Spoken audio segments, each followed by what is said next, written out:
Hey there, everybody. Thanks for joining me for another one-man review. Today I'll be taking a look at the newly released adaptation of H.P. Lovecraft's the Mountains of Madness by Gou Tanabe. This is a deluxe hardcover edition, so big like the Berserk and Blade of the Immortal editions. Super excited that this is becoming a thing. This is out from Dark Horse. I'm hoping they do, because I know they have more of this Gou Tanabe stuff, so I'm hoping they're doing those as well. Something I've been wanting to buy but haven't, just because it was already out and it doesn't fit in kind of like the rules I have to make sure I don't spend too much money. But when it came out in this big version, I know it's super detailed art. It's like, okay, well, that's within the rules now, so I can get it. Comes with this super nice, like, silver hardcover, and then they've got these end papers, and like the beginning papers here have, it's either a silver paper or it's got a silver ink printed on it with the images on top of it. Just really, really lovely. Then you get some color bits in the front with surprisingly, some quotes from Edgar Allan Poe, and then they talk about the influence of the Poe story that they're quoting on Lovecraft's At the Mountains of Madness, and then goes into, some little bit of history about it. Got another real cool painting here. This is a story that I don't really need to get into the story, because I feel like you've either read Lovecraft and you know what it is, or you should go read it, because you should get this and read it, get Lovecraft and read it. So I just want to show off the art and talk about one thing story-wise near the end. I'm just going to show some of the spreads I really like. Obviously, throughout the book, there's plenty of pages with panels on them. It's not just a book of spreads, but obviously in a book like this, as with Berserk, you're just getting some of these astonishing, fantastic images, astonishing use of the tones throughout. Like, you can see this just big expanse of Antarctica that they're going to do just exploration in Antarctica. Absolutely gorgeous image there. As they're going, they have like this mirage hallucination image of like this cosmic archaic city. I don't think you can see on camera how stunning this image is. It's absolutely beautiful design, and then the execution of it has so much cool stuff going on in terms of texture. There's like all this like cross hatching and stippling, and it just looks like it happened in many layers.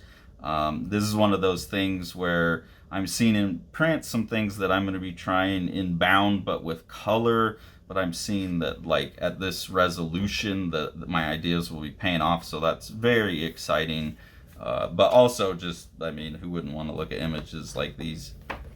So we're coming up on these gigantic mountains now in Antarctica that are so big that they don't even have snow on them, so they're going to do some investigating there. And while they're there, they come across some ruins, and they find these monster creatures, the elder ones here. I'm reading through the total Lovecraft. I haven't got to this story yet, so I haven't read this in prose. I don't know how well the images match the descriptions, but I'm assuming, given the competency of the art that I see in here, that this is about as good as you could get. I'll admit also that normally I really hate reading visual adaptations of Lovecraft, because I think part of what I've always enjoyed about the stuff of his that I've read is he's often describing things that can't be visualized. But this one, I really enjoyed this book as a reading experience too, not just for the art. So that gives me hope, for Lovecraft adaptations, or maybe it's just Gou Tanabe's like that badass.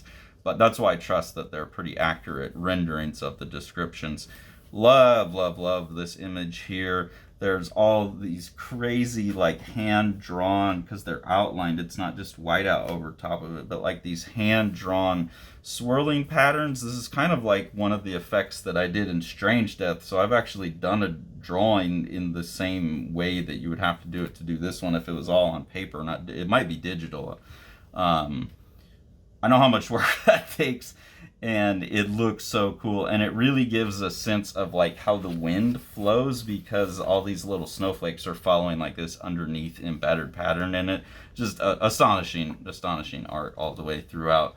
Another really cool example of this mirage of the city breaking through. To me, this is like the most Lovecraft image, where it's suggestive, but it's not resolved into anything. There's room for hallucination, reality's breaking and fracturing, like you can't process it, and I think that really works. That other one was too much bound by perspective. Like this has some weird angles and things that feel more appropriately like an incursion from another world. Absolute insane amount of stippling going on in here. Hand done stippling with some tones over top of it, and then some white stippled on top of that, I believe, to get the sky effect here. But I just, god damn, what a stunning image. Super cool. I mean, like, there's no photo references. I mean, there might be some for the mountains and stuff, but you gotta imagine this stuff. And these underground gigantic arched catacomb things, it's just spread after spread after spread. Here's another one, all these cool crazy underwater creatures, and I'm skipping over god knows how many images like that, plus how many cool images are yeah, it's like you just got to get this book. This book is so cool. Here you got this gigantic Cthulhu waging this war. Cthulhu is one of the ones that I know there's a description of him, but I like to think of Cthulhu as something I couldn't visualize. So these ones that are too much like an octopus, not my favorite thing. But other than that, this is just such a badass image with so much detail. You can't hate on it. The thing that really fascinated me about the story itself is, as with a lot of Lovecraft stuff, it feels very prescient and prophetic. The story he's telling about this previous civilization that collapsed prior to humanity. It's also kind of funny because I was just watching a documentary where a guy named Graham Hancock was suggesting that there was a pre-Ice Age human civilization, at least. It's that idea of like this Hyperborean species, pre-Atlantis, all this kind of stuff. But the masters, the great old ones, have built the Shoggoths, and this is, I didn't realize all this about the Lovecraft mythology because I hadn't read this story. These are things that were created, and then they're like these gelatinous things, and they have no heads, and they're just eyes.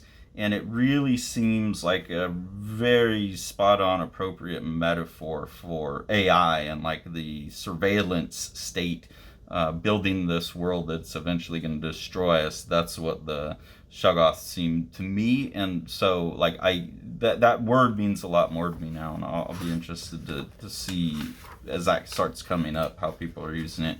Really cool image here where they're in a cave, but there's kind of a suggestion of like this skull embedded in the cave just to make it extra creepy, but like also enough that it just looks like tunnels too.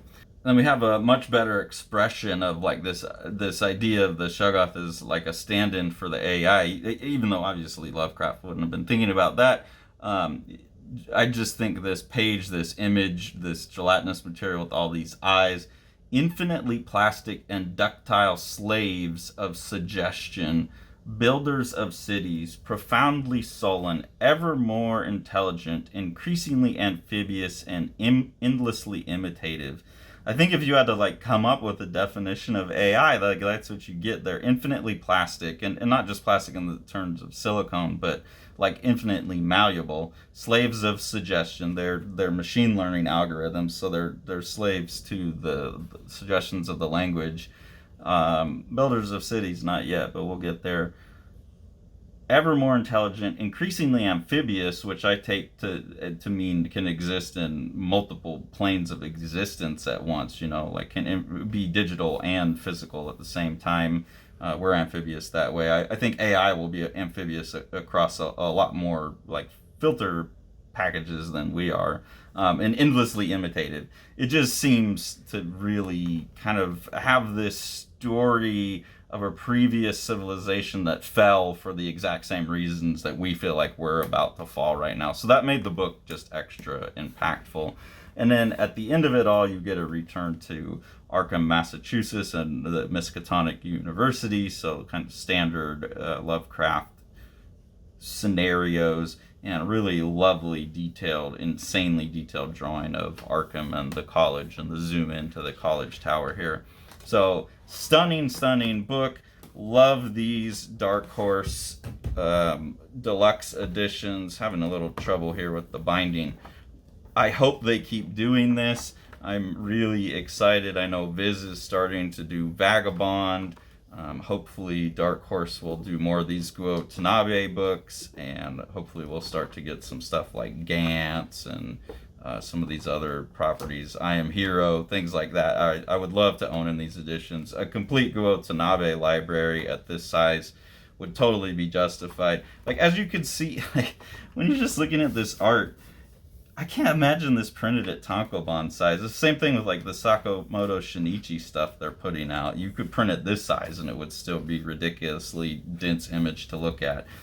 So I hope this is something that continues to be popular forevermore in the manga market, because I really love these formats for the right artists, and this is by far one of the coolest ones I've gotten yet.